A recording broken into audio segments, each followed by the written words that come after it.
I've had a few close encounters with the supernatural in my role as Giles on Buffy the Vampire Slayer. Of course, that was just fiction. But it has made me curious about the realities that lie behind the horror stories we all know. So I'm about to embark on a journey into the darkest reaches of our imagination, to uncover the truth behind one of the best-known figures in the history of the supernatural. One that has been reviled and persecuted. Could such a figure be capable, even today, of perpetrating true horror? I'm going in search of witches.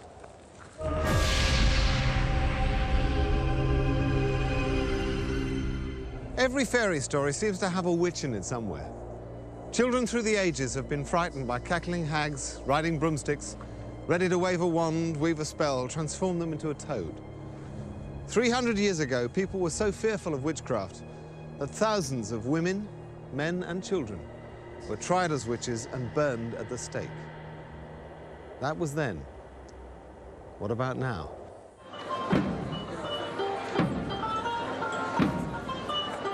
If you wanted to find a modern witch, then you could do far worse than come to this conference centre in Croydon, South London. I'm visiting the largest gathering of witches in the world. Witch Fest International 2004 programme. What have we got? Making your magic work better. Wand making workshop.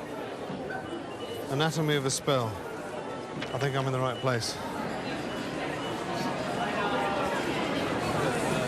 4,000 witches have gathered here to talk shop. We're going to the kitchen witch. And it's also their chance to buy anything a modern witch could want. You've got to buy your witch's hat and ram's horn somewhere. I just wasn't expecting everything and everyone to be so charming. And for those who wanted to decorate their wand, here's a class that would be at home at Hogwarts. I made my first wand when I was 14 years old, and I got my dad to take me out to the woods, and I said, that's the one. And I talked to the tree and asked it, and he clambered up and got me my wand for me. It's a physical extension of your will, your power, your finger. This is like saying a great big to the world, this is my finger, this is my magic finger.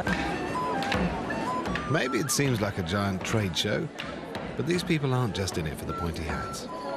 There are serious practitioners here, priests and priestesses of the religion that witchcraft has become.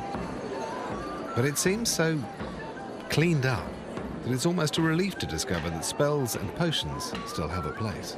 Do you do potions or spells or anything? Yeah, of course we do. Yeah. We're witches. Of course we do. You know, potions and spells is something that's often kind of like considered as kind of slightly weird or slightly, you know, dark, if you like, but they can be done for positive purposes as well. Spells aren't done just for the sake of them. They take a lot of preparation, they take a lot of work. If we were to do spells every day, we'd be kind of knackered.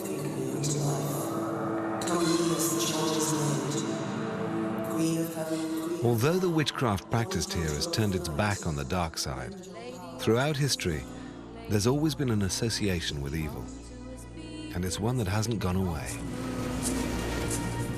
On the morning of the 21st of September 2001, here on this beach, the Thames River Police made an extremely disturbing discovery, one that would eventually provide evidence of witchcraft in its most murderous form being practiced right here in the heart of London. A murder investigation is underway after the dismembered body of a boy was found in the River Thames. The child's body was recovered from the water near the Globe Theatre in London. Detectives say he was about 5.5 years old. Detective Chief Inspector Will O'Reilly was put in charge of the case. At first he thought he was dealing with an isolated child murder. Horrific, but just another statistic. Soon, he had to come to terms with something that was almost unimaginably much worse. At that stage, we had conducted our first post-mortem on the child, and it was the pathologist that raised concerns that this could be, in fact, a ritualistic murder. It was something, the injuries were something he's never seen before, and he said the body had been drained of all blood. And that started to raise our awareness in a subject, really, that none of us had considered before. When we first sought publicity on this, members of the public said, look, we've heard about some ritual murders that happen in South Africa called Muti murders. Could it be a Muti murder in London? Where did your investigation lead you? Our inquiries in this clearly pointed towards Africa, and it's to there that we went for assistance in this crime. However witchcraft is presented here at home, this case has proved to me that today, in the world at large, something far more terrifying is practiced in its name. If I'm to get to the heart of this darkest form of witchcraft, it looks as if I'm going to have to search as far afield as Africa, where the fear of witches is just as real as it was for Europeans hundreds of years ago. But first, I need to go back to the 16th century, when it said that the fate of kings and their kingdoms lay in the hands of witches. Scale of dragon, tooth of wolf, witch's mummy, moor and gulf, of the ravin sea salt shark, root of hemlock, picked in the dark. Tis time, round about the cauldron go, in the poisoned entrails throw. One of the most popular images we have of witches must come from Shakespeare's great play Macbeth. But where does his image of witches come from? And is there any more to it than just some wonderfully scary storytelling? Toil and trouble, fire burn and cauldron bubble. Peter Craze is the director of the Drama Studio London. He's taught generations of students how witchcraft was portrayed in a play that was first performed over 300 years ago. Focus on the intention of the witches, which is to wreak havoc with Macbeth's life, okay? Literally next to the Globe Theatre, you've got bear baiting in the bear garden, the noise of the bears being torn apart and the dogs being torn apart, you know, drowning out the actors sometimes. And then across the river at the Tower, you've got beheadings and executions and heads on spikes with blood running down and all the rest of it, and then traitors being hung, drawn and quartered. Where would you say this image of witches as hags and crones comes from? Shakespeare would have seen, he might even actually attended witch trials, so he'd actually know very thoroughly what they looked like. And then when he came to translating it onto the stage, by putting it into the wonderful wilds of Scotland, he really kind of had a license to go as far as he wanted with it. What would seeing witches on stage have meant to his audience? Well, I think they'd have been quite terrified of them. And it's alleged there are actually witchcraft charms in the incantations of the witches in Macbeth. And one of the reasons that he was so accurate was because he was actually writing it for royalty. He was actually writing it for James VI of Scotland, who became James I. And James was very, very involved in witchcraft, in fact, almost fanatical about it. So it seems that the key figure who shaped our modern understanding of witchcraft lived at the very top of 16th century society. I'm told that here at Lambeth Palace there's a record of James VI's first encounter with a witch. I'm here to meet Professor Ronald Hutton, who specializes in the history of witchcraft.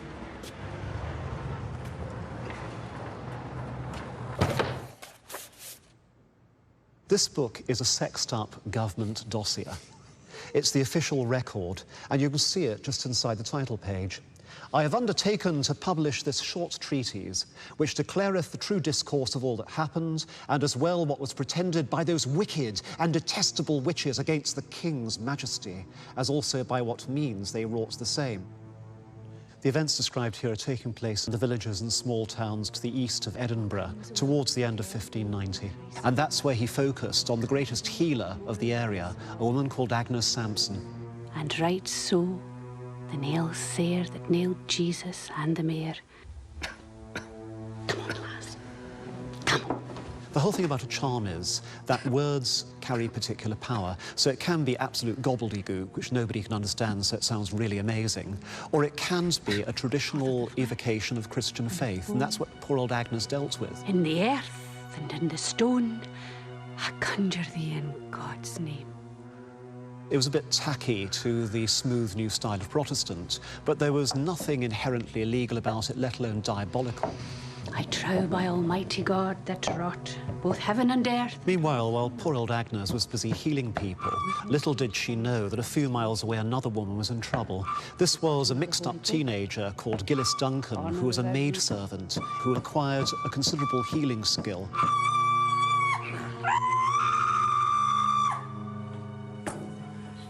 Her master had her tortured, and the poor lassie went and said she'd given her soul and body to the devil, and she began to name other women in the neighbourhood as bigger and better witches than herself. Agnes Sampson. You can see it here in the story, where immediately she accused these persons following to be notorious witches and caused them forthwith to be apprehended, viz. Agnes Sampson, the eldest witch of them, dwelling at Haddington, and so it goes on and on and on, naming these unfortunates. Here! In the name of the king!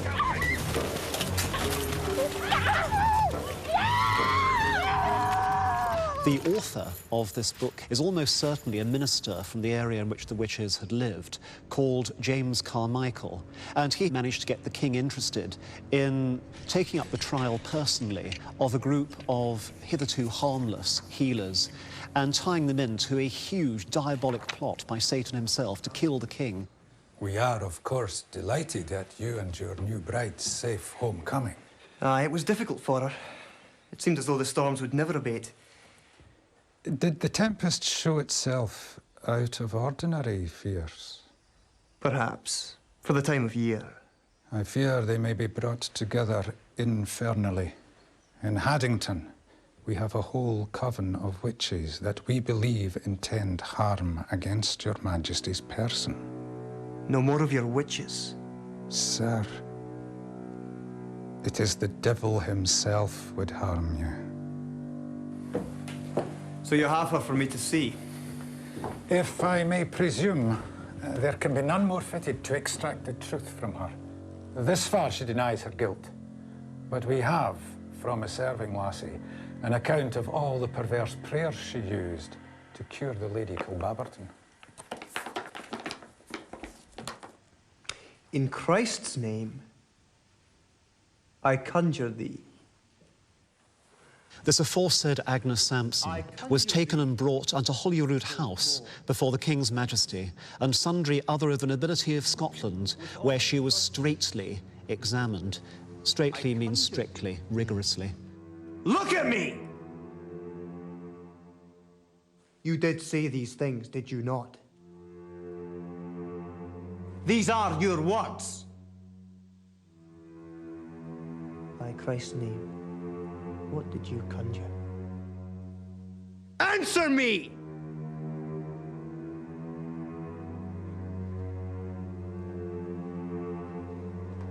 Take her away. James is a really unusual monarch in that he is a genuine intellectual, and what's more, he carries out research in his own right. And having thus turned himself into an expert witch hunter in theory, he applies the practice. And the story takes an extraordinary twist. He doesn't just become a royal judge, he becomes a royal torturer. You still have no results? Not yet, Your Majesty. Apply the screws more. It'll bring the devil to her tongue.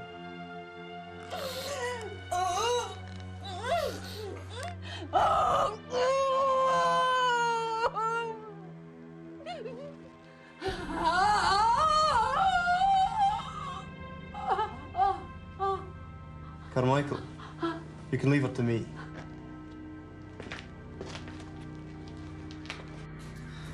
Or doth the devil choose to mark you there?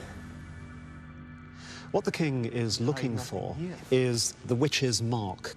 It hath lately been found that the devil doth generally mark them with a privy mark, lick them with his tongue in some privy part of their body, before he doth receive them to be his servants. You see, Carmichael, there is no need for shyness in these matters.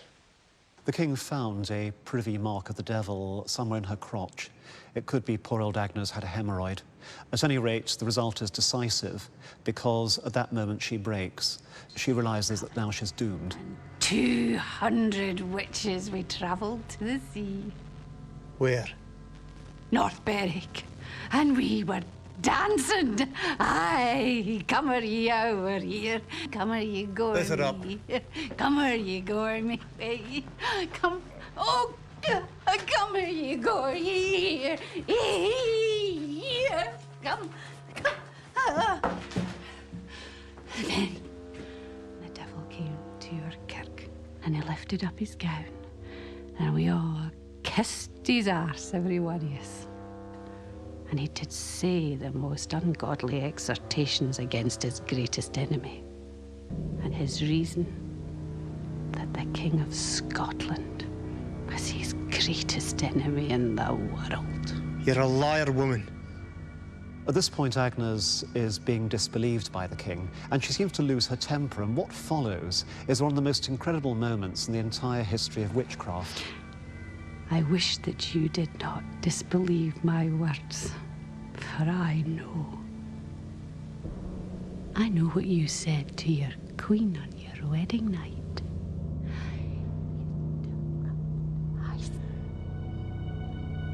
It is proved.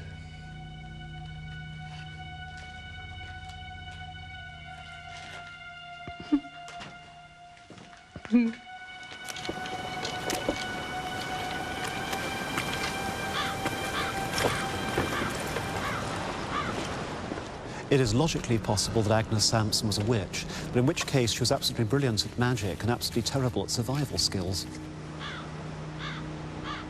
Dying as she does, Agnes becomes a grim statistic. She's one of about 1,100 people put to death for the alleged crime of witchcraft in Scotland.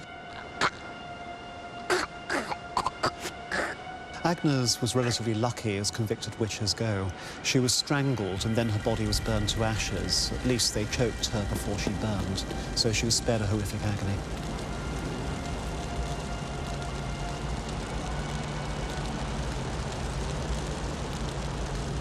James goes straight on from this experience to become one of the key European authors on witchcraft, a boffin. He publishes a book called Demonology, which by the standards of his time is actually very good in the sense that it's short, it's easily read by anybody, and it's a marvellously concise and clear way of explaining why you should believe in witches and how you should exterminate them. It became a bestseller. And if you want to see a copy, you just go a few miles north from where we are now to the British Library. Showing me an original edition of King James's Demonology is Cambridge history professor Malcolm Gaskill. Malcolm. Hi. How you doing? Nice to meet you. This is it, then? This is the Demonology, yes. James I's famous book about witches. Wow. Who does he say the witches are? He asks the question, what can be the cause that there are 20 women given to that craft where there is but one man? The reason is easy, for as that sex is frailer than men, so it is easier to be entrapped in these gross snares of the devil. What James is saying is that women are morally frailer, therefore they're more likely to give in to the temptations of the devil, just as Eve did in the Garden of Eden. And what does he suggest you do with a witch if you think you found one? He says in no uncertain terms, they ought to be put to death according to the law of God, the civil and imperial law, and municipal law of all Christian nations. So he's saying here that this is the worst kind of religious crime, and therefore that suspects must be put through the process of trials, and if found guilty in the courts, then they must be executed in every instance. Over a period of 300 years, 40 to 50,000 witches were killed as a result of the Witchcraft Act. I wanted to know from Malcolm, what's happened to our belief in witches since then? Well, the belief in witches persists amongst most ordinary people, but the problem is that by the end of the 17th century, the courts will no longer take seriously the kind of evidence that was once used to convict. So when was the last time the Witchcraft Act was used? It was in 1944. 1944? Who was the unfortunate victim? This was the trial of a spiritualist medium called Helen Duncan. Why was she tried? She was tried because she purported to conjure up the spirits of the dead, not just the voices of the dead, but actually the physical forms. Helen Duncan was a materialization medium, which is really the holy grail of spiritualist gifts and skills. It is helpful to have jolliness, yes. If we'd all sat completely silent, it's very unconducive to anything happening at all, rather like a one-sided conversation. You want a bit of cut and thrust and jollity, yes. She would sit in a closed-off cabinet area, which is just a curtain across a corner of a room, and there she claimed to build up energy known as ectoplasm, which then would come from her body. The ectoplasm fell almost like a very heavy white mist onto the floor, and then suddenly those would refine into identifiable features. And the very first spirit to appear at the beginning of every séance was Helen Duncan's spirit guide, who was known as Albert. Good evening, Albert. There's an old gentleman standing beside me that hurt his foot when he was a young lad. But then it would sort of shift from this kind of levity and comedy to pathos and sadness and tragedy as well. In wartime, a lot of people went to seances to try and find out what had happened to their loved ones. There's something else I have to tell you. A great British battleship has been sunk, the HMS Barham. She predicts supposedly that HMS Barham is sunk, which is a big British battleship on which almost 1,000 men are lost. See bodies on the water. In wartime, protecting information about shipping is, of course, an absolutely key concern, and that this is perhaps really what gets the authorities onto her. There's a séance in January 1944 where a young naval officer called Stanley Worth attends. Now, he's appalled. What he thinks there is just a conjuring show that people are actually being deceived and that their grief is being exploited for financial gain.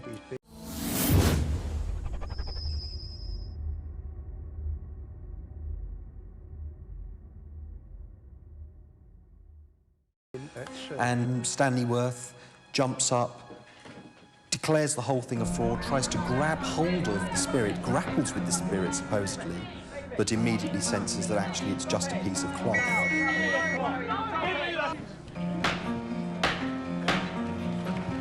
When it came to charging Duncan, the authorities tried to ensure a conviction by dusting off an act that had been passed 200 years earlier. Contrary to Section 4 of the Witchcraft Act of 1735. Are you guilty or not guilty? No guilty. Be seated, please. The Witchcraft Act means, really, that Helen Duncan can't ever be innocent, because the Witchcraft Act says that it is illegal to attempt to conjure spirits. On the prosecution side, there are very few witnesses, really, but you only really need one, and that is Stanley Worth. Before Cross leapt up, did anything come out between the curtains of the cabinet? Yes, the white shrouded figure stood there between the curtains. Then what happened? He grasped the figure and held it, and I produced my torch and shone it on the scene, and saw Mrs. Duncan trying to get rid of a piece of white material that she was trying to throw down to the floor. And what sort of material was it? It looked like flimsy cloth, as a matter of fact. And as I went forward to assist Cross, someone knocked down my torch. As I brought it back to the scene, somebody pulled the cloth into the audience out of Cross's hand, who was trying to grasp it. What happened after that? I saw Mrs. Duncan standing there in her bare feet, bending down trying to put her shoes on. She was not in a trance. And soon after that, she started screaming and yelling that she was ill and wanted a doctor. And there was quite a pandemonium at the time. If you thought Mrs. Duncan was creating illusions in some way or another, had you a theory as to the method used by her for the purpose of perpetrating this fraud? Well, I could think of several ways, sir. Could you think of anything else other than Mrs. Duncan playing bogey, bogey with the sheet over her head? That is what you really thought, is it not? Something along those lines, sir. Could you think of anything else? I think that Loseby, the defence barrister, I think he thinks he's doing rather well, because he's persuading the court, he thinks, that Mrs. Duncan is absolutely genuine and this will get her off. Mrs. Duncan playing bogey, bogey with the sheet over her head? Yes, sir. That and no more? Oh, that is all. Members of the jury, do you find the prisoner, Helen Duncan, guilty or not guilty for conspiracy to contravene the Witchcraft Act? Guilty, sir. She breaks down the court and she says, I've never heard so many lies in my life, and she's taken down. The judge sentences her to 9 months, of which she's set to serve 6. In 1951, the Witchcraft Act was repealed. But witchcraft didn't die with Britain's last witch. Remember the story of the torso in the Thames? To explore the darkest reaches of modern witchcraft, I'm going to have to follow a trail back to the beginning of that horrific case. Back to a continent where witchcraft is rampant and sometimes terrifying. I'm going to travel to one of the darkest regions of the world, into the minds of the Muti murderers of Africa.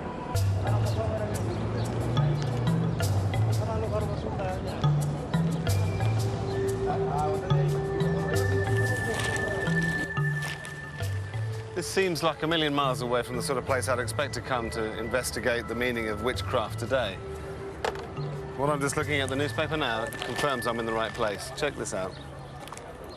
6 men appear in Soweto court after witchcraft murder. The body was found at the beginning of the month. He had apparently been shot in the head several times before his chest was ripped open and heart, lungs and intestines torn out and genitals cut away. That's why when the Met Police discovered the torso in the Thames, they came here to Pretoria in South Africa to talk to the most unusual police unit in the world, one designed solely to investigate crimes of the occult. In the suburbs of Pretoria lives the man who founded that unit. He has first-hand experience of the horrors for which witchcraft is responsible. Dr. Kobus Jonker. Yes. Pleased to meet you. Nice to meet you. Can I call you Kobus? Yeah. Kobus Jonker has devoted the past 20 years of his life to tracking down crimes associated with witchcraft. He began investigating what appeared to be simple murders, but it didn't take long to realize that the practice of witchcraft was behind some of his more gruesome discoveries. What evidence have you seen that witchcraft is real and present in Africa today? I know many people don't believe in witchcraft, our white folk especially. But I can assure you that witchcraft is a reality. To give you an example, we stopped a bus in KwaZulu-Natal, in Durban, just outside of Durban. And a guy got out of the bus and he had a bag, plastic bag in his right hand. So when I said, no, I want to see what's in this bag, he was just normal, the guy. He didn't even have nerves at that time. So it was his sister's son's head in there, of 12 years old. He chopped off his nephew's head. One section of our black communities where black witchcraft plays a role, where we have to use human remains or parts for medicine purposes, for putting, for example, placing a curse on someone. We have to use human parts for doing that. When the guys from the Met came here with their pictures of the torso from the Thames, what alerted you to the fact that it might be witchcraft? I would say if you look at the wounds of the body, that's what I usually look at first. The way, the clean cut of the body parts and the way it's been cut showed and pointed towards that this was a medicine muti killing. What is muti? Muti is another name describing medicine, or a concoction of medicine that's been mixed up with some sort of herb. If I want to find out more about muti, where should I go? I think your best place would be on the muti market down in KwaZulu-Natal in Durban area.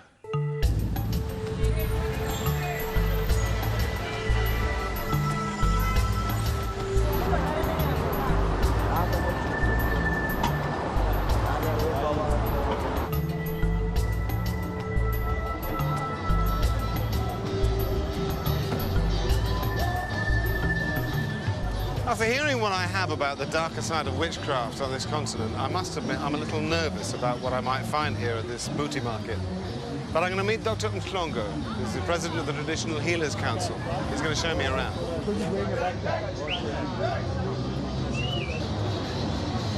In 16th century Scotland, Agnes Sampson, the healer who died as a witch, had her own herbs and potions.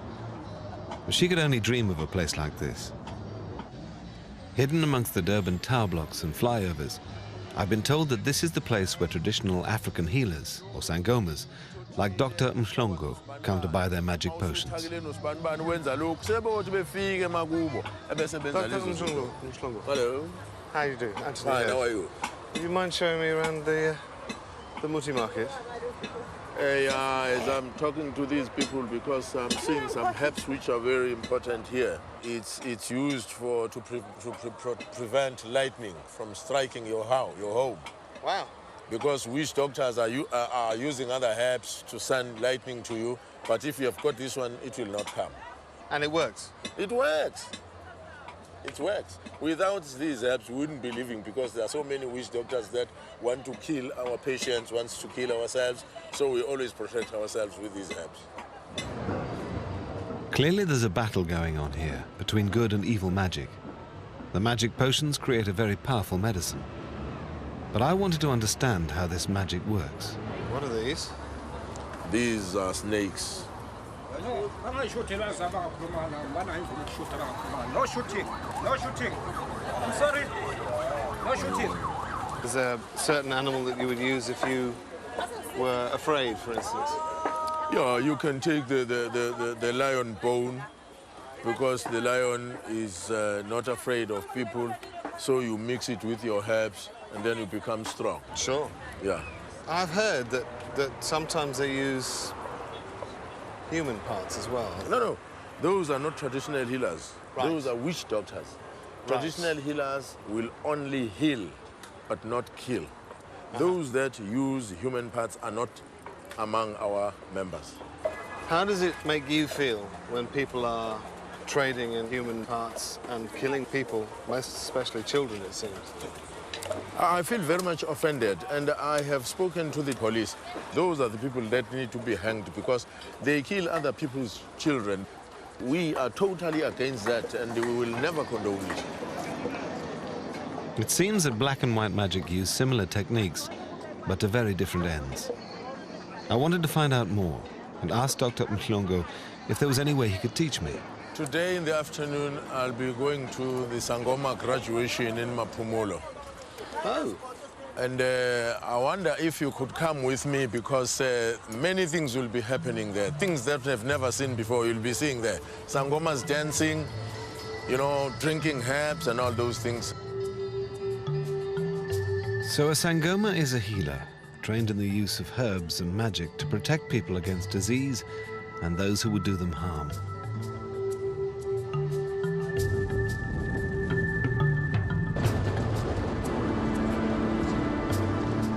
This journey's taken me 50 miles outside of Durban, into the Zulu heartland.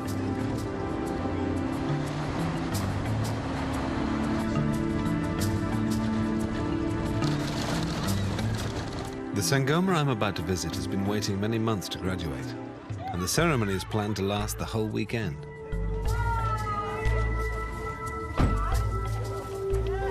I've never seen anything like this. I've no idea what to expect. It's an extraordinary mix. I've turned up early, so they're all still getting ready. And it's so cool. But I feel like a bit of a sort of an interloper at the moment. Well, so I should really. Kind of the odd one out.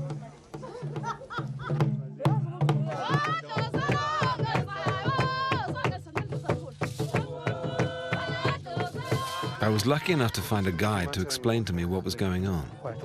They are going to come out with a student here from this hut here, and going to sit here and do the plating. Animals play a big part in the ceremony.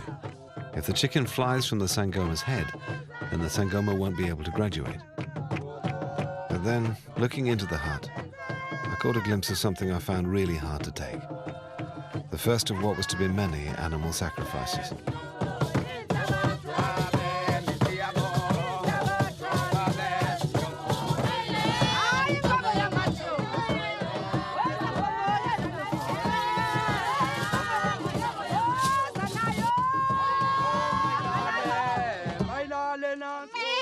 I was feeling increasingly uncomfortable. But it seemed that the Sangomas felt the sacrifices were part of the power of the magic.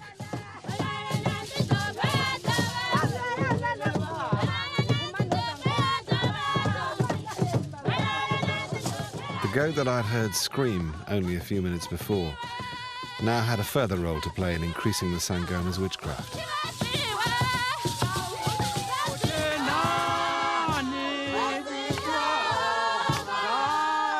Why are they cutting the lamb skin, the goat skin? Oh, the skin, I think they are making the bangles. The graduator will have these bangles here and a crossover here. They have the belief that the ancestors sit here. The seat of the ancestors is at the shoulders. And so whenever someone comes to prophesy, she takes the energy, puts it over, so that they find them at the closest, not far away. Excellent. The ceremonies depicting death and rebirth also include elements of physical ordeal. Here the Sangoma has to drink the bile of the sacrificed goat.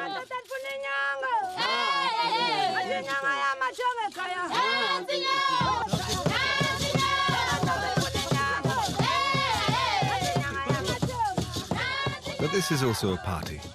After all, the Sangoma has spent a year learning her trade, and the traditional beer also plays an important role. I left them for the rest of the night to celebrate, whilst I tried to take in what I'd seen, and to be honest, to shake some of it off. I don't know what to make of yesterday. I found it difficult to watch. I had to turn away a couple of times with the animals being slaughtered. And I respect them for the fact that it's part of the ceremony, it's part of what they do, and the animals are going to be eaten. Let's not put too fine a point on it. I might bring it up today and just ask about it, whether the animals have to suffer or whether it could be done, I don't know, more humanely.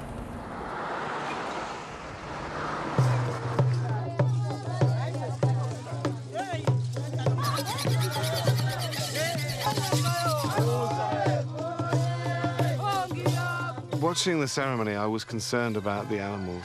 Is the pain and the suffering that they seem to go through, is that important for the ceremony? Do they have to make a noise?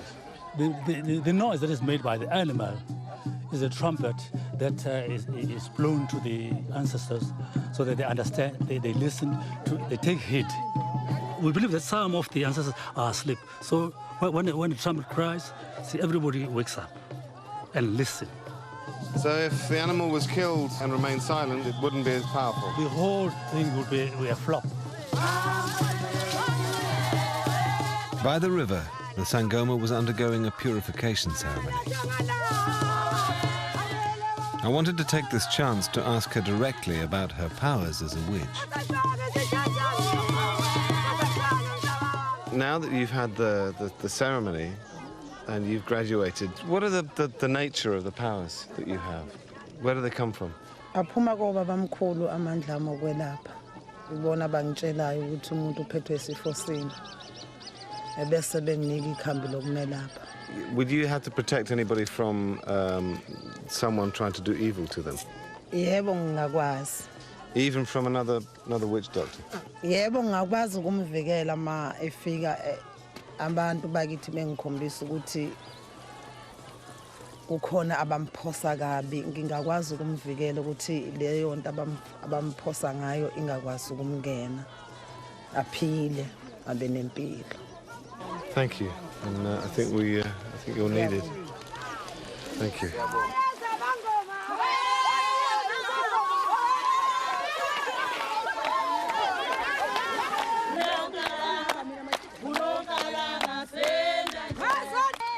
Throughout the graduation, people have talked about the ancestors. Why are they so important? You know, other people know God, but we as Africans know Umvelingangi.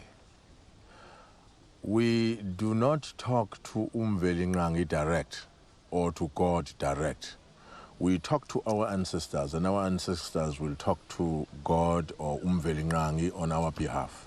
When times are hard, do people turn to the bad side if they feel that the good side isn't delivering what they need? Some people are bewitching up other people to get what they have. If you have got a beautiful car, some people will just hate you for that and kill you for that. And some are unemployed, they would like to be employed where you are working, so they kill you for that. So the witches are also getting more patience. The Sangoma has graduated, and I must admit it was a remarkable experience for me. Although a lasting image will always be the fear in the animals' eyes before they died.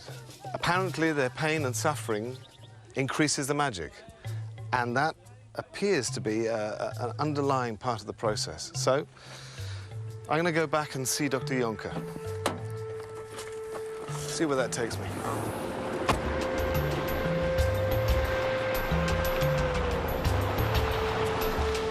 From my journey so far, I've begun to see that there must be parallels between how the Sangoma and the witch doctors create their powerful magic. Dr. Juncker has first-hand experience of the dark side, and I needed to find out more. Many sangomas, after they've been arrested for serious crimes, that they said that they lost their powers, their medicine doesn't work good anymore, and now they have to go to the other side, to the darker side, and that's where they start to use human remains. There are specific uses for different parts of the body? Yes, they have specific uses. The tongue, they use that for you to speak much fluently in your own language. Virility, of course, there's certain parts of the woman's vagina that they use. The eyes for better sight. Good grief. I've got a voodoo doll here as well, with a needle still in it. Oh. And on many occasions you will also be finding that some of the fat that's been used are also human fat. So it's very gory, most of the stuff. So these things do work. And the medicine is stronger if they're using the human parts. Human parts and children's parts. Yeah, especially children's parts. They believe that. They believe what the ancestors are telling me. Dr. Juncker then showed me the scale of evil witchcraft that's performed in South Africa. Estimates put it at roughly 1 Muti murder a day. Each of these files represents yet another case of a witchcraft murder. And the parallel with the practices of the good witches became clear. The more excruciating the pain, and the more noise the victim makes, the greater the chance of waking the ancestors, the more powerful the magic. The victims of these murders are innocent children who are caught up in a world of superstition and plain evil. Young Adam, the boy in the Thames, has never been identified. He was killed as part of a ritual sacrifice, a case of witchcraft murder that was eventually tracked down to Nigeria. But who are the people who ask for the spells to be performed when they know children will suffer? And how can it be fought? I'm here to talk to Gerard Labuschagne, a police psychologist at the front line of the fight against African witchcraft. How do you fight occult-related crime? The difficulty in fighting it are multifaceted. You've got obviously the belief system. If as long as people believe in this, they will always, perhaps you can say, be a market for it. We're finding a lot of our criminals are starting to make use of Muti to help them in their criminal activities. We find, for example, bank robbers arrest these people on the scene. They are wearing Muti, and when you question them about it, they will tell you that they got that to, for example, prevent them from being shot or to prevent them from being arrested. Most people would believe that herbs or in extreme animal parts can be used to create some kind of advantage for a person. Just the extreme furthest part away from that is the belief that human body parts could be the most powerful ingredients. Do you believe in the powers that these people claim they have? What I believe isn't relevant, because what I have to work with is the people out there who do believe it's going to work, because they're the ones who are going to commit the next one and the next one. So I often compare it to someone hearing voices. I know it's not true, but to them it's true, and they're going to react to those voices, and that's what's important, to understand their frame of reference, because that's what you have to work with when you're trying to solve these particular kind of crimes.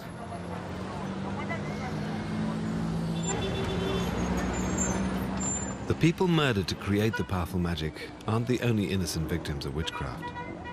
In its search for the culprits in a Muti murder, as in Europe 300 years ago, it doesn't take long for the mob to turn on any unpopular person. This recent news report is from the north of South Africa. A traditional healer has been accused by his community of murdering a young boy. The animals. The police regularly deal with lynch mobs who enact their own justice on those they feel are responsible for their ills. The witch hunts of today in Africa and those that took place here in Scotland 300 years ago seem like a long, long way away, in place and in time. For us in the modern Western world, witches are no longer a part of our lives, or so we might think. But it only takes something unspeakable, inexplicable to happen for us to rekindle our belief in witchcraft. When any gruesome murder or horrific act against a child is uncovered, even now, many people still attribute it to the evils of Satanism or witchcraft. Throughout history, witches have been figures of fear. Many innocent people have become victims of irrational superstition. Outsiders falsely accused of doing the devil's work. In fact, many witches were just practitioners of alternative medicines and religion. But what I wasn't expecting to find was that now, today, there are some witches who really are doing the devil's work. In some parts of the world, the belief in witchcraft has so corrupted men's minds that hundreds of people, many of them children, are dying in a pursuit of a myth of magic. It's a troubling reminder that our darkest thoughts lie just under the surface, and it can take very little for true horror to emerge.